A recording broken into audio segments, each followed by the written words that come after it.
पुत्र कार्तिकेय, पुत्र, तुम तो गणेश की सूचना प्राप्त करने गए थे ना? तो कहो गणेश कुशल तो है ना? हाँ माँ, गणेश तो पूर्ण रूप से सकुशल है। तो फिर कहाँ है वो? अरुणासुर के वध का उपाय ज्ञात कर वो अभी तक लौटा क्यों नहीं पुत्र?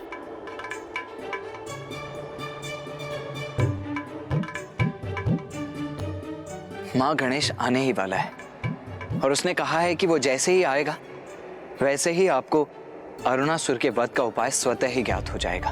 स्वतः ही ज्ञात हो जाएगा? किंतु कैसे? अब ये कौन सी युक्ति है पुत्र गणेश की? पिताश्री, माँ को दिए वचन को पूर्ण करने में मेरी सहायता करने की कृपा कीजिए। पुत्र, जो तुम चाहते हो मेरा वो करना उचित नहीं। क्यों पिताश्री, क्यों उचित नहीं है? उसमें क्या हानि हो सकती है भला? आपने तो माता के लिए अनेकों रूप धारण किए हैं। आपने क्या कुछ नहीं किया उनके लिए? माँ के प्रत्येक शक्ति पीठ पर भैरव रूप में उनके साथ रहते हैं आप। माँ के ही निवेदन पर आपने योगी रूप को त्याग कर अपना मनोहर रूप धारण किया था। इसलिए पिताश्री, अब माता के भ्रमर अर्थात उन्हें भ्रामरी रूप धारण करवाने के लिए आपको ये नवीन रूप धारण करना ही होगा। मैं जो कह रहा हूँ उसमें क्यों संकोच कर रहे हैं आप पिताश्री? पुत्र, मैं ऐसा कर सकता तो अवश्य करता, किंतु मुझे संकोच इसलिए हो रहा है कि मुझे ऐसा करते देख अन्य सभी क्या सोचेंगे, और ब्रह्मदेव और नारायण, कहीं उनके लिए मैं एक मनोरंजन का कारण न बन जाऊं। पिताश्री, किसी भी कार्य के प्रति नकारात्मक सोच को त्याग कर सकारात्मक सोच धारण करना चाहिए। यही सीख आपने सदा दी है मुझे, तो इस बार इतनी छोटी सी बात कैसे विचलित कर सकती है आपको? जगत कल्याण के लिए, सृष्टि के लिए और प्रत्येक जीव के सुख के लिए और स्वयं माँ के मुख पर मुस्कुराहट लाने के लिए इतना तो आप अवश्य ही कर सकते हैं पिताश्री।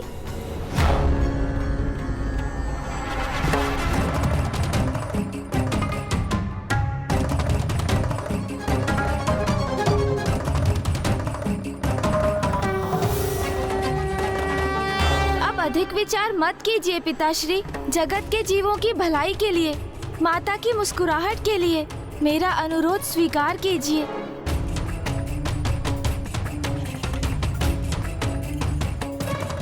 जगत के जीवों की भलाई के लिए, माता की मुस्कुराहट के लिए मेरा अनुरोध स्वीकार कीजिए।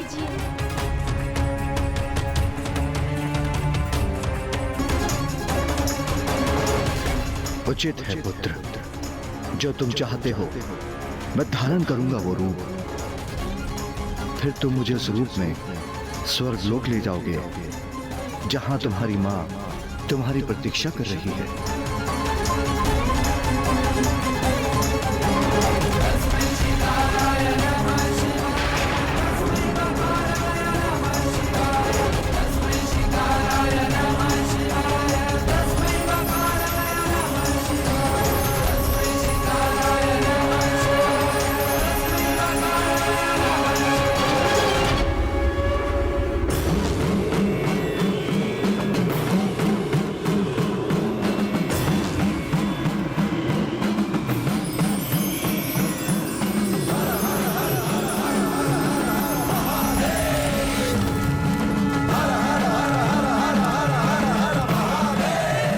क्या हुआ नाथ?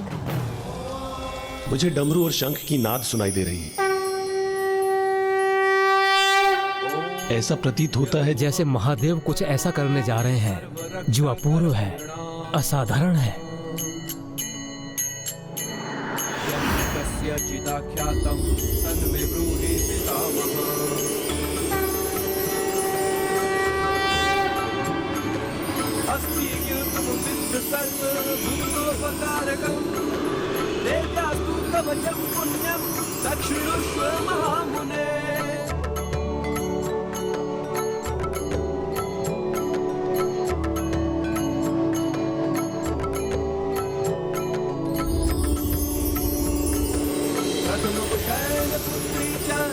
अद्भुत! इस रूप को धारण करने के लिए आपका कोटि कोटि धन्यवाद पिताश्री।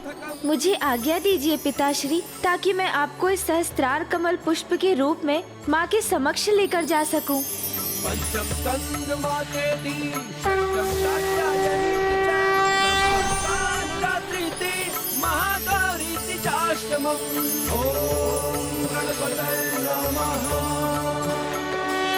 अब पुत्र गणेश सहस्त्रार कमल पुष्प रूप में महादेव को देवी आदि शक्ति के पास स्वर्गलोक ले जा रहा है। अपनी पत्नी के प्रति अपना प्रेम व्यक्त करने के लिए महादेव ने कमल पुष्प रूप धारण कर लिया है। और आप प्रभु, आपने तो कभी अपने भार्या के केसों में एक फूल तक भेंट नहीं किया।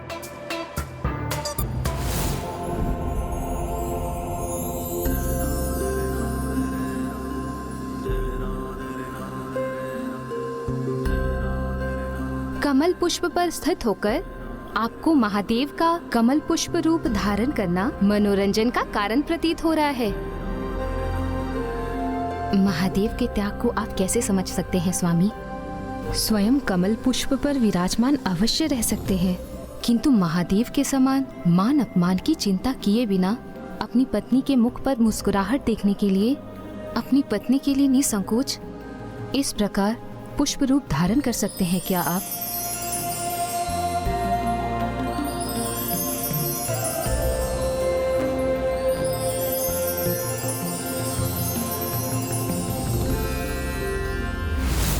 अधीर हो रही हूं मैं उस असुर का अंत करने के लिए, जिसका उपाय गणेश ही बता सकता है मुझे। किंतु कहाँ है पुत्र गणेश? वो अभी तक लौटा क्यों नहीं? माँ, गणेश को कुछ समय का अवकाश और दे दीजिए, वो बस आता ही होगा माँ।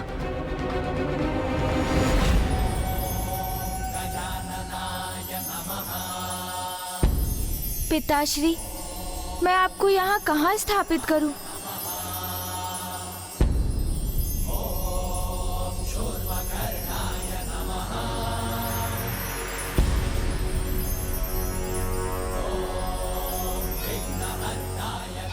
स्वामी, आप मुखदर्शक ही बने रहेंगे अथवा जाकर गणेश की सहायता भी करेंगे? आप सर्वथा उचित कह रही है देवी। हमें वहां जाकर गणेश की सहायता करनी चाहिए।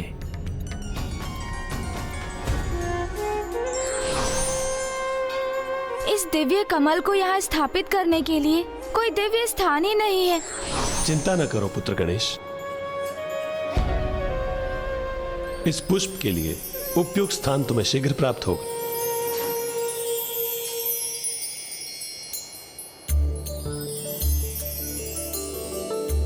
अति सुंदर, कितना अपूर्व, कितना सुंदर दृश्य है ये। अद्भुत। कितनी असाधारण दिव्यता है इस दिव्य कमल पुष्प की। कमल पुष्प कितना भी दिव्य क्यों ना हो, किंतु उसका उपयुक्त स्थान कीचड़ ही होता है। यही तो मेरी उलझन का कारण है माता। स्वर्गलोक में कीचड़ कहाँ से उत्पन्न करूं? जब जगत कल्याण हेतु महादेव पुष्प का रूप धारण कर सकते हैं तो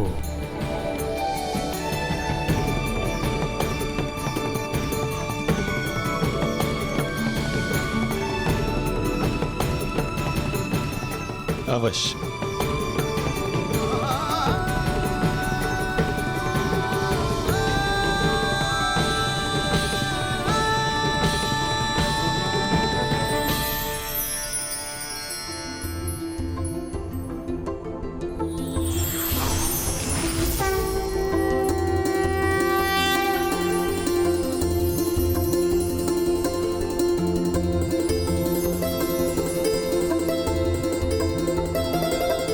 धन्यवाद मामा श्री, प्रभु श्री नारायण।